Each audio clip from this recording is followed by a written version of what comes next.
All right, Go ahead, start up. Superlative. And the exact opposite of Ed Marinaro in every way, shape, or form, or shape, way, or form, as the case may be, is Kevin Colbert. We've already praised him for his humility, his grace. He walks out of Pittsburgh on his own terms. He's a Pittsburgh guy. I mean, this is childhood dream come true stuff. He was 15 when the Steelers came of age in the 70s. Think about that. And he ends up being the general manager of the team and delivering 2 Super Bowl wins to go on top of the 4 that they got in the 70s. Here he is from his post-draft easy for him to say, post-draft press conference, sitting with Mike Tomlin. Just enjoy the next minute or so, and don't cut any onions while you do. How do you feel like you left the franchise? I don't want to say better than. I'm proud that we've added to that room. There was 4 trophies.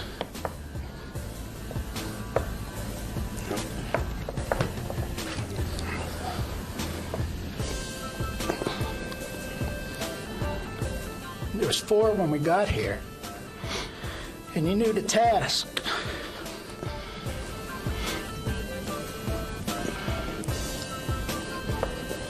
Sorry, brother.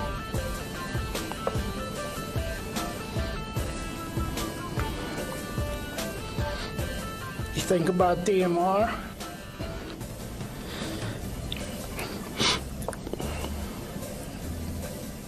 And being able to add to that room means a ton.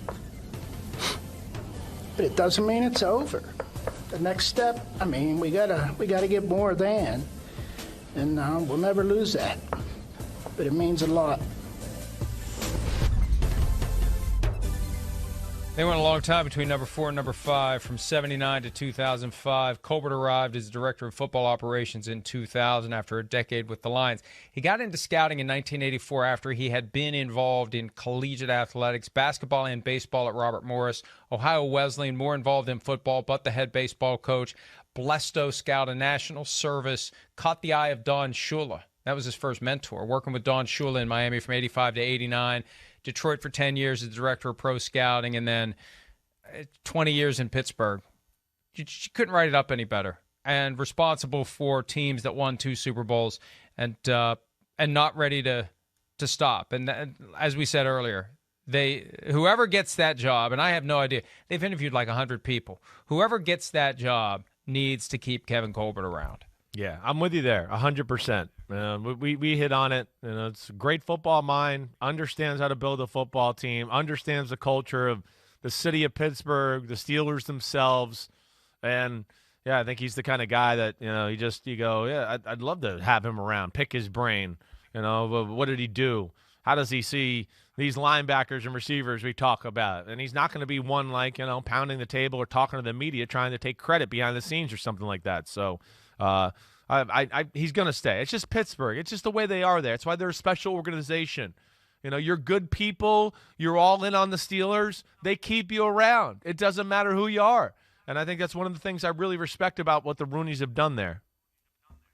He after the draft, I'll do 5 to 10, and this year maybe more like 10 to 15 interviews with general managers just to go over their draft classes and just talk about whatever comes up. And Kevin Colbert always does it, and I've asked for him, and he's choosing to keep a low profile. And I told Burt Lawton from the Steelers, the fact that he doesn't want a victory lap makes him deserve a victory lap even more.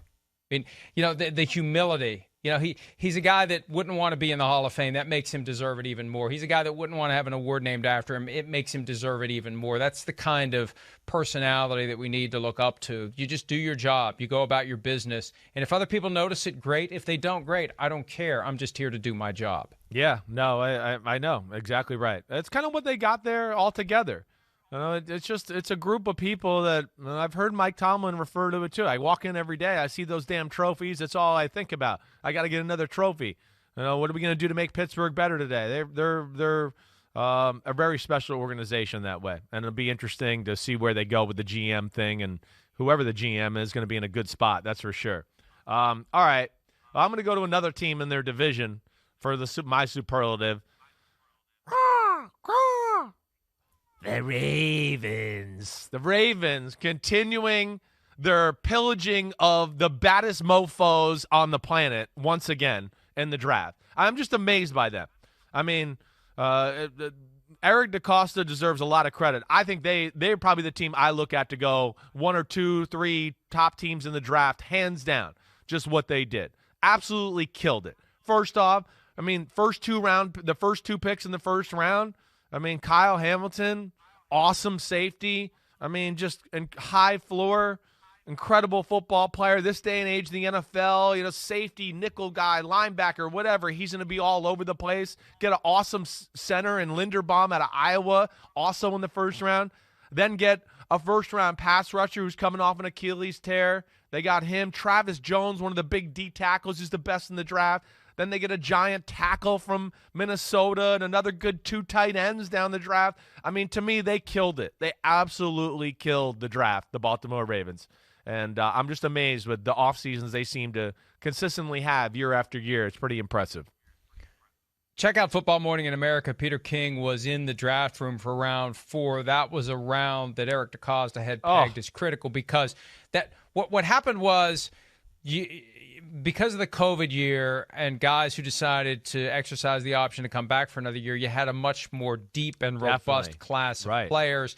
He knew there was going to be a lot of action in round 4. They set it up last year with compensatory picks by not signing their own free agents. They got extra compensatory picks. They traded in. They ended up with like 6 fourth-round picks or something ridiculous like that, and he walks through minute by minute how they use those picks to get the kind of players that they have, and they've found some great players in round 4 over the years, and I have a feeling it's going to continue. Mike, let me just hit on him. DaCosta's another one that doesn't go out looking for a lot of praise. He's been with that team since 1996. Exactly. I mean, he just fits it. It's another team that I think has a lot of the things we just talked about with the Steelers.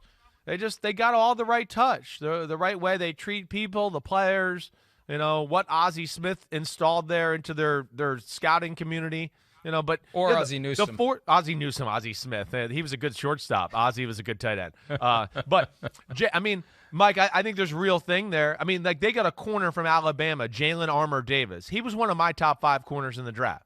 He's every bit as good as some of the guys that got drafted late first, early second, in my opinion. He just only really played 1 year at Alabama. So, and he had a few injury concerns. But between him, they got 2 tight ends that are phenomenal in the pass game. They got Isaiah Likely out of Coastal Carolina, who's going to be like a receiver, Evan Ingram-ish type of guy that's going to be an unbelievable route runner. And then they got this Charlie Kohler, who's just this giant, huge pass-catching tight end at Iowa State, who's really good in the pass game. I mean, they killed the draft. They really did. I mean, they definitely are the team that maybe jumps out to me more than all the others. And they know those angles better than anyone. They stockpile compensatory picks. They work the angles every single day. And on that point, before we take a break, today's the day that the window for compensatory picks closes. So you may see a little kick in free agency because any free agents signed after today, it doesn't count. If you're a team that is trying to avoid signing free agents so you maximize your compensatory pick haul, after today you go sign that guy like a Tyrann Mathieu, for example, or a Dwayne Brown, it doesn't count toward the compensatory draft pick formula at all. That used to come in June. They moved it back to May, and it's smart. It's now right after the draft. Let's let these guys go get jobs without teams worrying about whether or not it's going to screw up their compensatory picks. Right. Hi, I'm Mike Tirico, and thanks for watching. Make sure to hit subscribe for the latest news and highlights from NBC Sports.